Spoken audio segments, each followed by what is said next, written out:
မင်္ဂလာပါဒီနေ့တော့အစိုးရရဲ့အေယာမစီပွားရေးလှုံ့ဆော်မှုစီမံကိန်းအသစ်ဖြစ်တဲ့ Thai ကူ Thai Plus အကြောင်းကိုအသေးစိတ်အချက်လက်တွေနဲ့အဆင့်လက်ရှင်းပြပေးတော့မှာပါတကယ်ကိုအရေးကြီးတဲ့အချက်လက်တွေစုစည်းထားတာမို့အစအဆုံးအတူတူကြည့်လိုက်ကြရအောင် DNN လေး4000ကိုအရင်ဆုံးတတိထားကြည့်လိုက်ပါ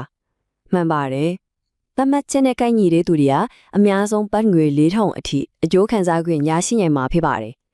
ဘာလို့လဲဆိုတော့ဒီစီမံကိန်းကအရင်ကအရင်အောင်မြင်ခဲ့တဲ့တဝက်စီပူးတွဲပေးချီမှုစနစ်နဲ့နိုင်ငံတော်သက်သာချောင်ချင်းကြီးကအစီအစဉ်တစ်ခုကိုပေါင်းစပ်လိုက်တဲ့အရာမှစီမံကိန်းကြီးတစ်ခုဖြစ်နေလို့ပါပဲကဲဒီတော့ကျွန်တော်တို့ဘာတွေဆွေးနွေးကြမလဲဆိုရင် စီမံကိန်းဆိုတာဘာလဲဘယ်သူတွေအခွင့်ရေးရမလဲအချိန်စရာနဲ့ငွေပေးချစ်မဲ့အချိန်ရေးတွေကဘယ်လိုရှိလဲစည်ရင်သွေးဖို့ဘာတွေလုပ်ရမလဲနောက်ဆုံးအသုံးပြုရမယ့်စီကံချက်တီလားဘာတွေလဲဆိုတာတွေကိုအစီအစဉ်အလိုက်ရှင်းပြပေးသွားပါမယ်ဒါကတင့်အတွက်လက်တွေ့အသုံးချမယ့်လမ်းညွှန်ချက်ဖြစ်မှအသေးချပါပဲပထမဆုံးအနေနဲ့ဒီစီမံကိန်းဆိုတာတကယ်တော့ဘာလဲဆိုတာကိုအရင်ဆုံးလေ့လာကြည့်ကြအောင်Thai ကူ Thai Plus ဆိုတဲ့နေရာမှာ Plus ဆိုတဲ့စကားလုံးကအလကားပါလာတာမဟုတ်ပါဘူးဗျအစိုးရကငွေကြေးထောက်ပံ့ရုံသက်မဟုတ်ပဲပေါထန် app ကနေတဆင့်ဉာဏ်ရည်တုတနည်းအားဖြင့် AI နည်းပညာကိုအသုံးပြုသွားမှာပါဒီ AI ကဈေးဆိုင်တွေရဲ့အယောင်းအဝယ်ဝင်ငွေထွက်ငွေမှတ်တမ်းတွေကိုစနစ်တကျစုဆောင်ခွဲချမ်းစိတ်ဖြာပေးမှာဖြစ်ပါတယ်ဒါဟာအသေးစားလုပ်ငန်းရှင်တွေအနေနဲ့နိုင်ငံတော်ကနေချင်းငွေရဖို့ပိုလွယ်ကူသွားစေပြီးအပြင်ကအတိုးကြီးကအလွတ်တဘောကျွေးတွေကနေရုံးထွက်နိုင်ဖို့ဒီကဲကိုအရေးပါတဲ့တော့ချက်ပါပဲမှိုက်တယ်မဟုတ်မလားဒါဆိုရင်ဒုတိယအပိုင်းအနေနဲ့ဘယ်သူတွေအခွင့်အရေးရမလဲဆိုတာကိုဆက်ကြည့်ကြရအောင်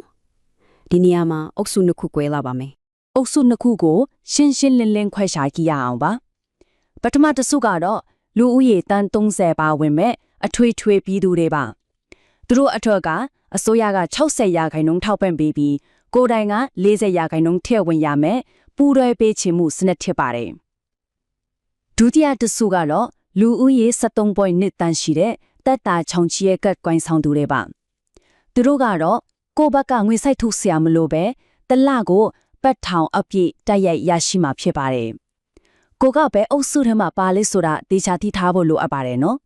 တတိယပိုင်းအနေနဲ့အချိန်စရာနဲ့ငွေပေးချင်မဲ့အချိန်ရည်တွေကိုတွားလိုက်ရအောင်ဒီနေရာမှာ2လအပေါင်း2လဆိုရဲအဆင့်တွေကိုနားလည်ထားဖို့အလွန်အရေးကြီးပါတယ်ဒီမှာမှတ်ထားရမယ့်အဓိကအချိန်မဲ့3ခုချီပါတယ်အရေးကြီးဆုံးကတော့မေလ29ရက်နေ့ပါပဲအဲ့ဒီနေရာစာရင်းသွင်းမှုစတင်မယ့်နေ့ပါပြီးရင်ဇွန်လ10ရက်နေ့မှာပထမအဆင့်စတင်ပြီးငွေစတင်သုံးစွဲနိုင်ပါပြီဩဂတ်လ10ရက်နေ့ကတော့ဒုတိယအဆင့်စတင်မယ့်နေ့ဖြစ်ပြီးတတ်ထချောင်ချီရဲ့ကတ်ကိုက်ဆောင်သူတွေအတွက်ဝင်ငွေစစ်စစ်မှုတွေစတင်မယ့်အချိန်လည်းဖြစ်ပါတယ်မေလ25ကိုပြက်ခရိုင်မှာမှတ်ထားလိုက်တော့နော်ကဲလာလိုက်ပေးချီမဲ့ပုံစံကိုအသွေးချကြည့်လိုက်ကြရအောင်ဇွန်ဇူလိုင်ဩဂတ်စက်တင်ဘာဆိုတဲ့လေးလာတာကာလအတွင်းမှာအထွေထွေပြည်သူတွေဟာတလကိုဘတ်ထောင်နှုံနဲ့60-40ပူးတွဲပေးချီမှုစနစ်အတိုင်းပုံမှန်ရရှိသွားမှာပါဒါပေမဲ့တက်တာချုံချီရဲ့ကက်ကိုင်းဆောင်သူတွေအထူးတတိပြုရမယ့်အချက်တစ်ခုရှိပါတယ်အဲ့ဒါကတော့ဩဂတ်လနဲ့စက်တင်ဘာလတွေမှာပါတနေ့ဝင်ငွေပတ်တသိန်းထက်ကျော်လွန်နေသူတွေဟာအဲ့ဒီအချိန်ကျရင်ကက်ခွင့်ရေးကနေရက်စဲခံရပြီး60-40ပူးတွဲပေးချေမှုစနစ်ထဲကိုအလိုလျောက်ပြောင်းလဲသွားမှာဖြစ်ပါတယ်။ဒါကိုတတိထားဖို့လိုပါတယ်ဗျာ။စက်တုဖိုင်ကိုဆက်သွားရအောင်ဒါကတော့စာရင်းသွင်းရအစဉ်ဒီမှာ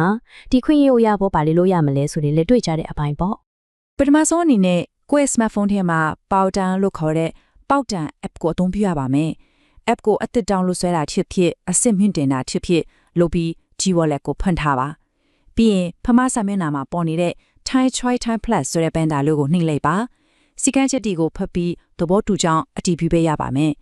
အဲ့နောက်3ရက်အတွင်းအတည်ပြုချက် SMS ဝင်လာဖို့စောင့်ဆိုင်းနေုံပါပဲလွယ်ပါနဲ့နော်တကယ်လို့များ app ကနေအထောက်အထားအတည်ပြုတဲ့ EKYC လောက်ရတာအခက်အခဲရှိခဲ့ရင်လုံးဝစိတ်မပူပါနဲ့ Chrome Thai Bank ရဲ့မိခွေးအောင် ATM ဆက်တွေမှာတွားလုပ်လို့ရပါတယ်ဆက်မှာ ID ကဖြင့်ခွေးလက်ပြောင်းမှုများကိုရွေးချယ်ပြီးအထောက်အထားအတည်ပြုခြင်းကိုဆက်နေပါ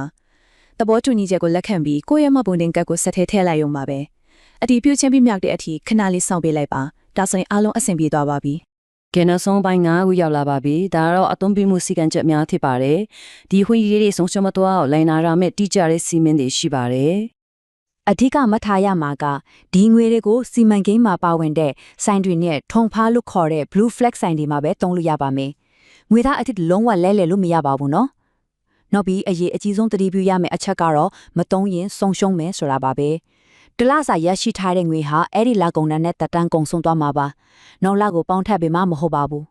တုံးရရတဲ့အချိန်ကလည်းနေ့စဉ်မနက်6နာရီကနေည7နာရီအတွင်းသားစီပါတယ်ဒါလီကိုတော့မမေ့ပါနဲ့နောက်ထပ်တီးထားရမှာကဝယ်ယူခွင့်တားမြစ်ထားတဲ့ပစ္စည်းတွေပါအရက်ဘီယာစီဂရက်နဲ့စီရွက်ကြီးထီလက်မတ်ရင်လောင်စာစီလက်ဆောင်ကတ်တင်နဲ့ငွေဓာတ်ကတ်တွေကိုဒီအထောက်အပံ့ငွေနဲ့တွားဝယ်လို့လုံးဝမရပါဘူး